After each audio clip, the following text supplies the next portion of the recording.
더마카와 함께 시선 집중의 문을 열겠습니다. 어서 오세요. 네, 안녕하세요. 더마카입니다. 알권리님이 안녕하신가요? 추석 명절 무사히 잘 보내셨습니까? 저는 무엇보다 날씨가 너무 힘들었습니다. 너무 더웠죠, 날씨가. 하석이라는 말이 나오고 있더라고요. 그러니까요. 마중물님, 얼굴 표정 보니 제 입이 추석 연휴 동안 싸웠어. 누구랑 싸워요? 누구랑은 모르겠어요. 표정 좀 풀고 방송하시고요. 제가 원래 표정이 이래요. 네. 예. 0012님은 달 사진을 보내주셨나 봐요. 어젯밤 8시 30분경 우리 마을에는 달무리가 피었습니다. 너무 신기했어요. 라고 보내주셨는데 오, 달 주변으로 이게 약간 주황빛이라고 해야 되나? 약간 무지갯빛 같네요. 이렇게 달무리가 핀 사진을 보내주셨습니다. 이번에 추석 때의 어떤 그 달이 상당히 가까운 거리에 달이었다고 하더라고요. 좀 더 컸던 달. 네. 이렇게 얘기를 하더라고요. 요즘 핸드폰 카메라가 진짜 좋아졌다고 새삼 느낀 게 초점 잡아가지고 찍으니까 진짜 까만 하늘에 달만 딱 잘 찍히더라고요. 너무 신기했어요. 달 무늬까지. 네. 그래서 아무튼 신기한 경험이었다. 소원도 빌었어요. 제 입이 비셨어요, 소원?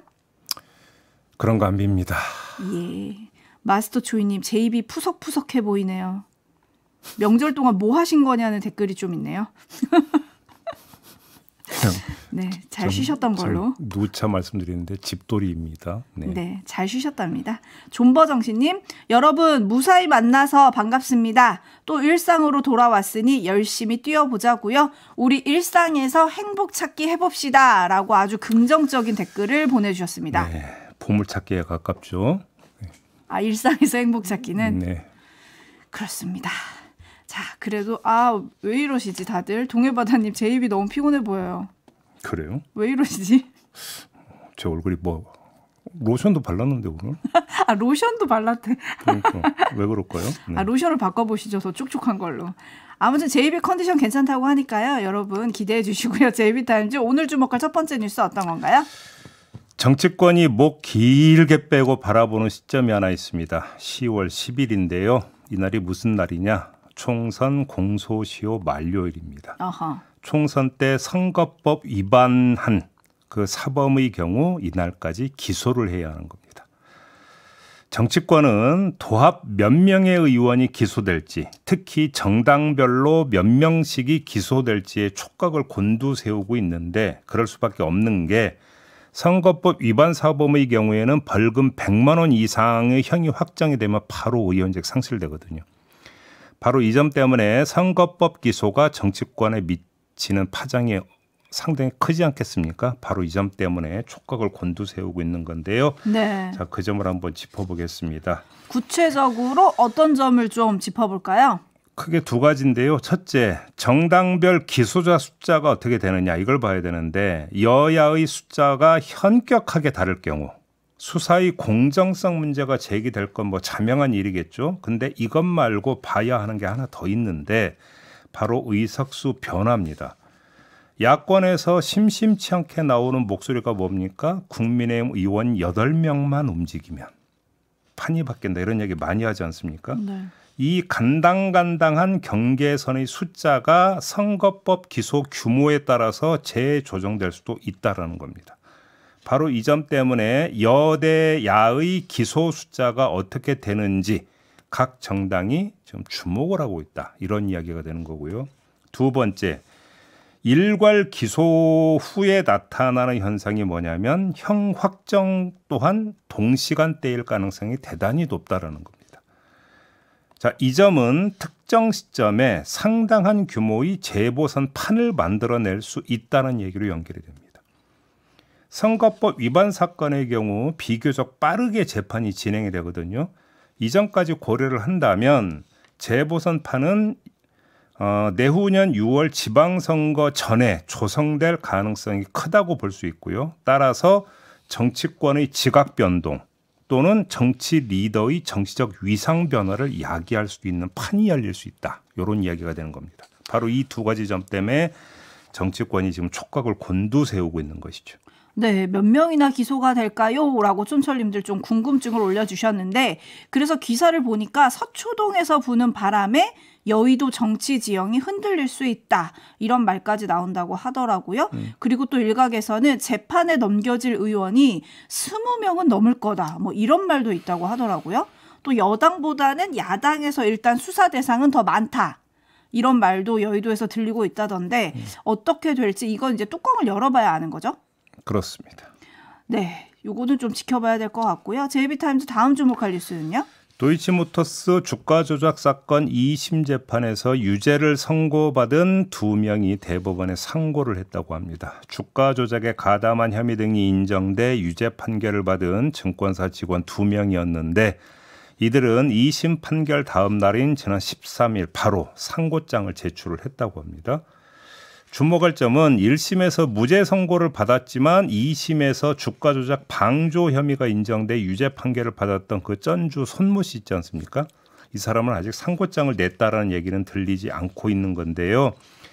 자, 이 점에 주목하는 이유가 있는데 혹여라도 검찰이 대법원 판단까지 보고 김건희 여사에 대한 수사 결론을 내릴지 않을까라고 하는 일말의 의구심 때문인데 결론부터 말씀드리면 이거는 접어도 될 것 같습니다. 대법원 판단까지 기다리다 보면 부지하 세월인데 공소시효가 어떻게 되겠습니까? 지나가죠. 네, 이 점도 있고요.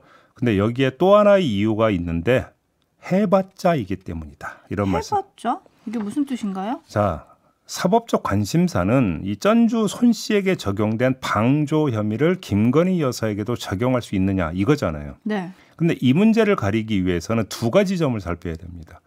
김건희 여사의 그 행적과 손 씨의 행적의 유사성이 있느냐 없느냐 이게 첫 번째인데 이건 이미 뭐 판결 후에 저희가 인터뷰를 통해서 짚은 바가 있어요. 생략하도록 하고 대법원의 판단은 사실 판단이 아니라 법리 판단입니다. 즉 손 씨에게 적용한 방조 혐의가 법리에 맞게 적용이 된 건지 이 여부를 주되게 살피게 되는 건데요. 2심 재판부는 다른 것도 아니고 대법원 판례를 유죄 판단의 근거로 삼았습니다. 판결문을 보면 구체적 범죄 내용 인식이 없더라도 미필적 인식, 예견만으로도 방조가 성립 가능하다는 대법원 판례를 적시를 한 겁니다. 판결문에 들어가 있습니다. 따라서 대법원이 스스로 이 판례를 뒤집지 않는 이상 손 씨의 유죄 판단의 법적 근거를 부정할 가능성은 거의 없다고 봐야 되는 거 아니겠습니까? 따라서 손 씨에 대한 유죄 판단이 뒤집힐 가능성은 거의 없다. 고로 해봤자다. 이런 말씀을 드리는 겁니다. 네, 참고로 말씀드리면 상고 기한이 오늘까지더라고요. 네. 상고 여부가 그렇게 큰 관건은 아니다. 뭐 해봤자다. 지금 JB가 이렇게 진단을 해주셨는데 항소심 재판부의 판결문이 또 보도가 되면서 거기에 김건희 여사의 이름이 몇 번 등장을 했냐 이런 네. 보도들도 지금 나오고 있더라고요. 네. 항소심 판결문에 김건희 여사 이름은 80번 넘게 등장을 한다고 합니다. 1심 판결문에서 37번 등장했었는데 더 늘어난 거예요. 그리고 또 주가 조작 세력의 시세 조종을 인지했냐 안 했냐 요거가 좀 중요한 건데 판단을 재판부가 하지는 않았지만 김건희 여사의 계좌가 주가 조작에 활용됐다는 점은 인정을 하면서 네. 통화 녹취록 같은 거를 아주 매우 구체적으로 적었다고 합니다. 심우정 검찰총장이 임명장을 받았죠. 오늘 취임식을 하고 임기는 16일부터 시작을 했죠. 그렇습니다. 그래서 머리가 아플 것 같다는 생각을 했는데 가만히 생각을 하니까 최소한 도이치권으로는 머리가 별로 안 아플 수도 있겠다 싶은 생각이 드는 게 수사지휘권에서 배제됐잖아요. 검찰총장은. 아하. 그게 계속 유지되고 있지 않습니까? 그러니까 심우정 검찰총장에게도 수사지휘권이 없거든요. 근데 나 몰라. 최소한 도이치권에 대해서는 요럴 수 있다는 겁니다. 그러면 그 부담은 누구에게 가는 겁니까? 서울중앙지검장한테 가는 거 아니겠습니까? 어떻게 할지 한번 볼까요? 네. 네, 지켜보겠습니다. 그리고 또 김영선 전 의원 관련한 그 선거 개입 의혹 있잖아요. 예. 그거와 관련한 이제 추가 보도가 오늘 예고가 돼 있는 상황이거든요. 근데 그 내용까지 지금 민주당이 특검법에 넣어가지고 오늘 또 처리한다는 얘기잖아요. 네. 또 국회 상황도 조금 지켜봐야 될 것 같습니다. 그렇죠? 그렇습니다. 뭐 네. 필리버스터 행사할 것 같다라는 이야기가 있기 때문에 오늘 바로 처리가 될지는 좀 봐야 될 것 같고요. 네, 그리고 추가 보도의 내용은 또 어떤 걸지 이것도 좀 시선 집중해 보겠습니다. JB타임즈 다음 주목할 뉴스는 어떤 건가요? 한국일보가 지난달 29일 공개된 22대 국회의 초선 의원 재산 등록 사항을 전수조사를 했어요.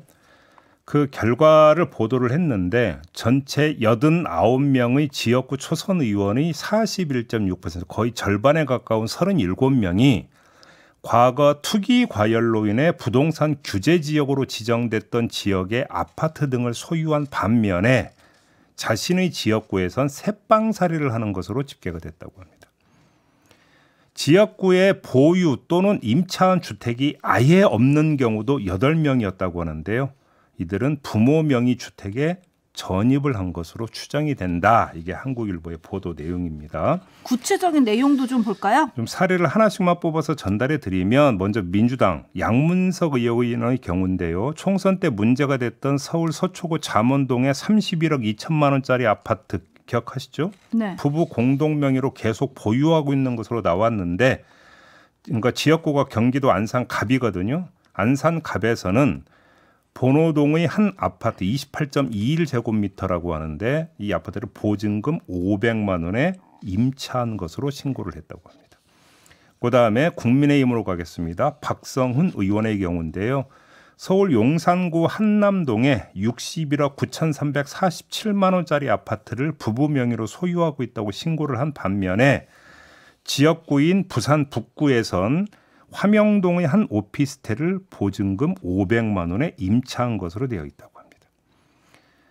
그다음에 세 번째 국민의힘의 주진우 의원의 경우인데요. 서울 강남구 압구정동의 한 아파트를 14억 원에 전세 임차했다고 신고했지만 지역구인 해운대엔 별도로 소유하거나 임차한 주택이 없는 것으로 나왔다고 합니다.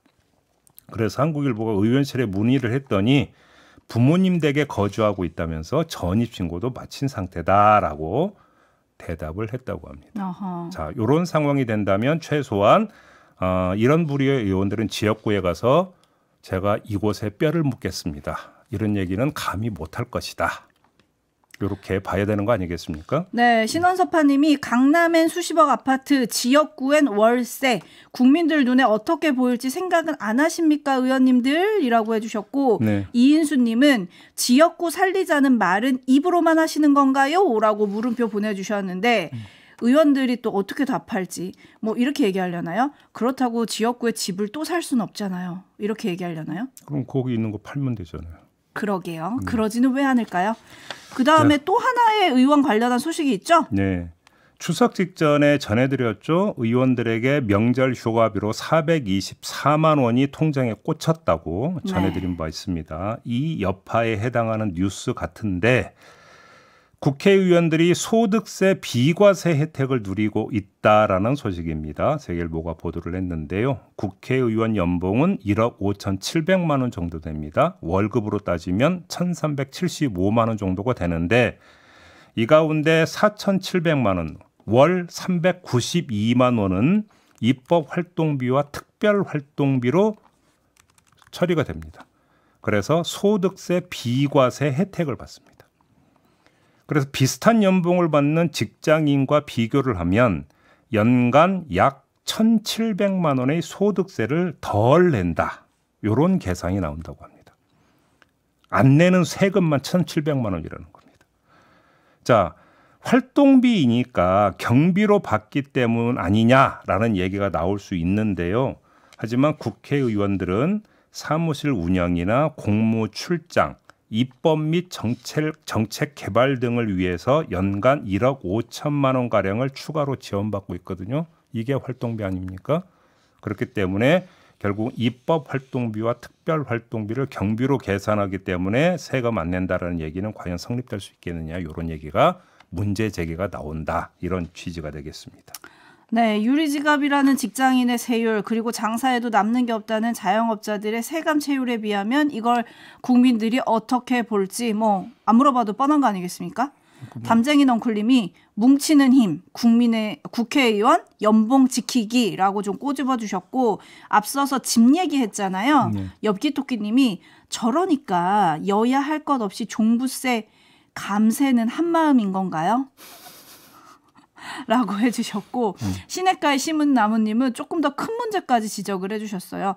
거기 살지도 않는 사람이 공천되는데 소선구제가 무슨 소용인가요?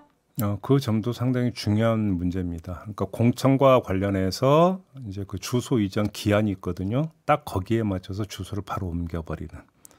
이른바 그곳에서 나고 자란 사람이 아닌데 지역구 연고를 강조하면서 그 지역구에 출마하는 것. 과연 그 지역의 대표가 될 수 있겠느냐라고 하는 문제제기는 어제 오늘 나온 문제제기는 아닙니다.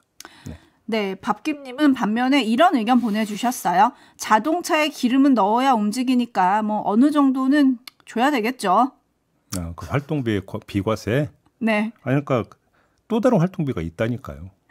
네, 그러니까요. 그리고 풀등님은 이런 의견 보내주셨어요. 국회의원들 그 재산 내역 보면 부자던데 더 부자 되겠어요. 그러니까 세비 따박따박 나와. 명절 휴가비 400만 원씩 팍팍 꽂혀. 거기다가 비과세까지 뭐 혜택. 도대체 혜택이 몇 가지예요 도대체? 네, 그러니까요. 아니 뭐 잊을만 하면 한 번씩 뭐 특혜 없애겠다 이렇게 뭐 국회에서 이야기를 하던데 없어진 게 뭐가 있어요? 없어진 거요? 네, 없어진 거 그런 거 없어지지 않았어요? 본회의장에 뭐 직통 엘리베이터 이런 거. 야, 그래요? 그런 거 없어졌다던데. 야, 그래요? 네, 하평파님이 국회의원은 봉사직 맞습니까? 라고 물어주셨는데 오늘 한 얘기로 보면 봉사직만은 아닌 게 아니냐라는 얘기가 될 것 같습니다. 뉴스와 분석이 함께하는 제이비타임즈 함께하고 계신데요. 연휴 끝나니 염장타임즈냐라고 해주시는 분도 계신데 다음 주목할 뉴스는 어떤 건가요? 오비 맥주, 하이트 진로, 롯데 칠성 음료 하면 떠오르는 게 뭡니까? 맥주입니다. 맥주. 이 주류 3사가 2019년 12월에 환경부 등과 협약을 맺은 바가 있었습니다. 맥주 페트병 아시죠? 네. 이 페트병 색깔이 갈색이거든요. 투명이 아니에요. 갈색인데 이 갈색의 맥주 페트병을 올해까지 투명 페트병이나 다른 것으로 다시 말해서 재활용이 용이한 포장재로 개선하겠다. 이렇게 약속하는 내용의 협약이었습니다. 그리고 여기에다가 하나 더 재활용 여건이 변경되거나 패키징 기술 발전 등 이행 여건의 변화가 있으면 개선 기간을 앞당기겠다라는 약속까지 덤으로 했습니다. 그러면 올해 말까지잖아요. 어떻게 됐을까요? 3분의 2가 공연불로 끝나버렸다라는 건데 좀 더 구체적으로 말씀을 드리면 98.7%가 공연불이 되어버렸다. 이렇게 말씀을 드려야 될 것 같습니다. 안 한다는 건가요? 주류 3사 가운데 롯데 칠성 음료만 약속을 지켰다고 합니다. 롯데 칠성은 2021년에 업계 최초로 투명 페트병을 적용한 맥주 클라우드를 내놓았고요. 지난 3월에는 이 크러쉬를 투명 페트병으로 출시하면서 대용량 1.6리터짜리 맥주에도 적용을 했다고 합니다. 이건 애초 협약 내용대로 그렇게 실천을 한 거죠. 하지만 롯데 칠성의 시장 점유율이 몇 %냐? 1.3%라고 합니다.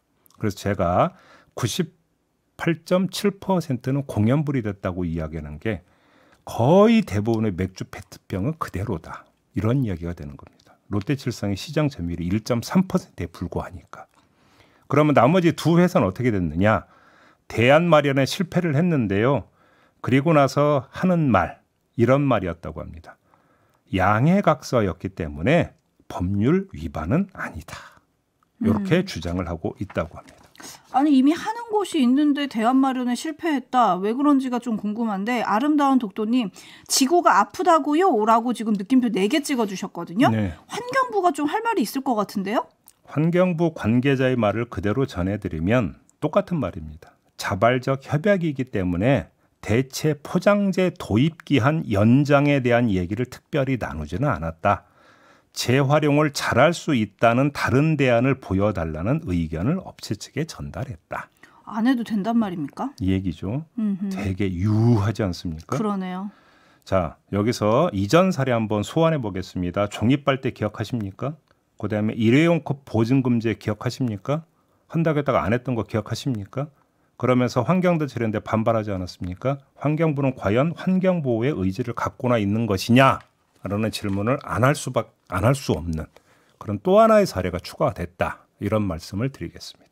환경부 맞나요? 환경부? 환경을 좀 생각하셔야 될 것 같은데. 떠돌이 헌터님이 할 수 있는 건 좀 합시다. 어찌합니까? 님은 변명만 있는 것 같습니다.라고 좀 꼬집어 근데 주셨는데요. 이게 이제 그 맥주이다 보니까 탄산이 들어가 있고 예를 들어서 뭐 햇빛이나 이런 거에 노출되는 거에 좀 약간 기술적인 뭐 화학적인 뭐 문제가 좀 있대요. 네. 그래서 개발이 그렇게 쉽지는 않다고 근데 하는데 한 대가 있다면서요. 롯데칠성을 했다는 거 아닙니까? 그 기술을 조금 어떻게 공유 받으시면 뭐 안 될까요? 공유는 공짜니까 뭐 아니면 돈 주고 사든지 그 기술을 뭐 그러면 되는 거 아닌가요? 제가 너무 쉽게 생각하나요? 경쟁업체라 그건 또 못하는 겁니까? 아, 그럴 수도 있겠네요. 네. 네, 마무리할 시간인데요. 오늘 윤석열 대통령이 김건희 여사와 체코 순방길에 오릅니다. 주목되는 장면은 한동훈 국민의힘 대표가 배웅을 한다 그래요? 약 2달 만에 이제 만나는 거거든요. 예. 짧은 만남이지만 어떤 눈빛을 주고받을지 좀 궁금합니다. 근데 추석 연휴 끝났는데 만찬은 언제 하나요? 근데 체코 다녀와서 하지 않을까요? 네, 언젠가 뭐 하겠죠. 뭐. 예, 마무리하겠습니다. 더마카 수고하셨어요. 고맙습니다.